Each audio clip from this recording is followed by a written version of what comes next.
Christ is coming again. He came once to die for us, chapter 5, verse 10, that we might obtain salvation through the one who died for us. He rose from the dead by the power of God, chapter 1, verse 10, all to deliver us from the wrath to come, and He's coming again. He's coming again. We sang it, there's a glorious Lord returning, and all will bow to Him alone. He is Jesus. When He comes again, He will come bringing final salvation, and He will come bringing final judgment. And you know what matters most on that day? What matters most is whether or not you have trusted Christ as your only hope to be accepted by a holy God. And what also matters is that you're able to stand before God having lived a life of holiness, that your heart would be established blameless in holiness before God.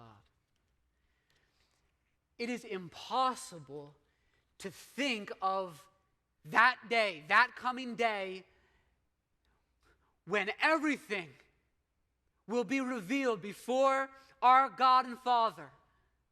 It is impossible to think of that day and not have it shape our priorities in this life. Every day we live, we come closer to that day. And all of life is to be lived in light of that day, when He comes again. If you are trusting in anything other than Christ alone for your salvation before God, if you're living for anything other than Christ alone, turn from your good works. Stop running from God. Trust Christ alone for your salvation and acceptance before God. And if you are already a Christian, allow the coming of Christ to be the incentive for holiness that God intends it to be. The day of judgment plays an important role in the life of a believer. It's one of the themes that receives a lot of attention in the second half of this book, chapters 4 and 5. In this most practical letter written to a real church designed to help them, again and again we see references to the coming of Christ. Why? Because it's supposed to make a difference in how we live now.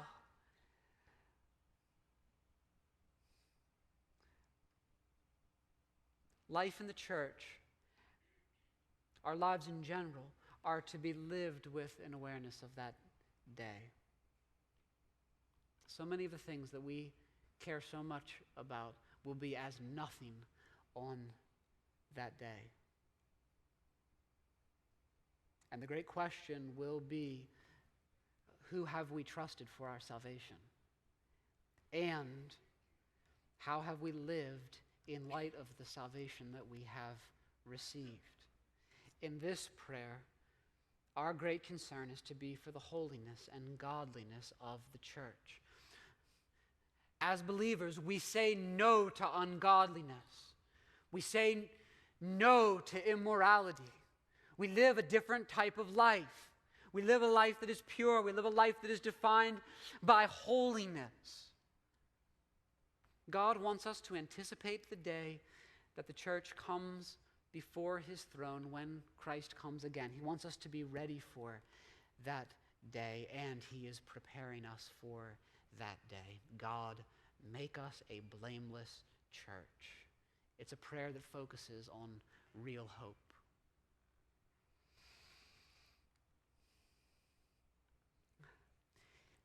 Here's the thing I want to make sure, more than anything, that we realize from these verses in this passage here. Who is it? Who ultimately is the one who establishes us in maturity and holiness? Who is it? In other words, how do we grow in holiness? Who is the primary agent in your spiritual growth?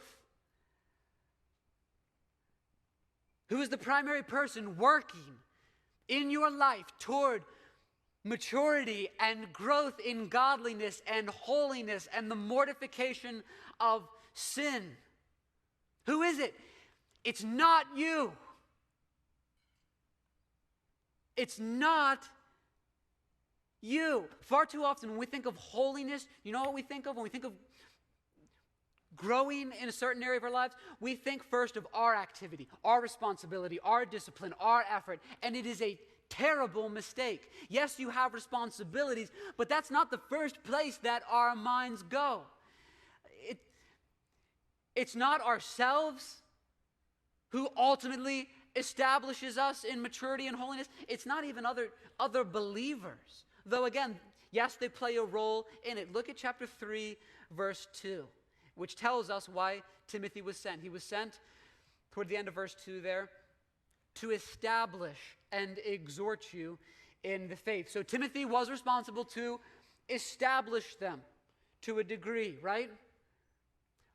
But then look at Paul's prayer here in verse 13.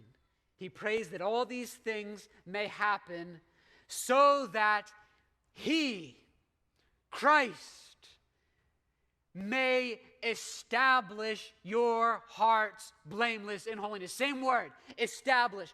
Who is it that establishes us blameless in holiness? Who ultimately is the one who does this work in believers? It is God. This should be a source of great encouragement and great comfort to all here today who feel like you are trying to grow in an area of your life, grow in holiness, grow in putting sin to death, but you are discouraged. You are discouraged by the sin that clings so closely in your life. You feel like you are running on the treadmill and giving it all that you've got, and you cannot grow in a particular area. This is what God wants you to know. He is at work in your life.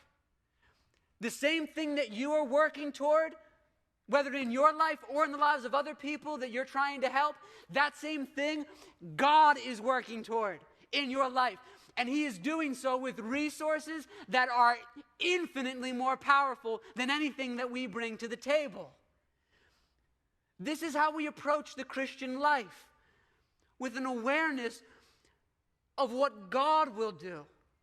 That He is the one who will establish us. Our God and Father, who has began a good work, is continuing that same work in our lives. It is so much of the point of this text, and the reason that Paul goes to God in prayer. He's not exhorting them here. Realize that. He's not exhorting them. He's not commanding them to do these things, telling them to do these things. The point isn't, he's not saying, be more loving, be holy, pray without ceasing. It's not a command. He's going to God. He's going to the throne of grace in prayer, knowing that it is ultimately God who accomplishes these things.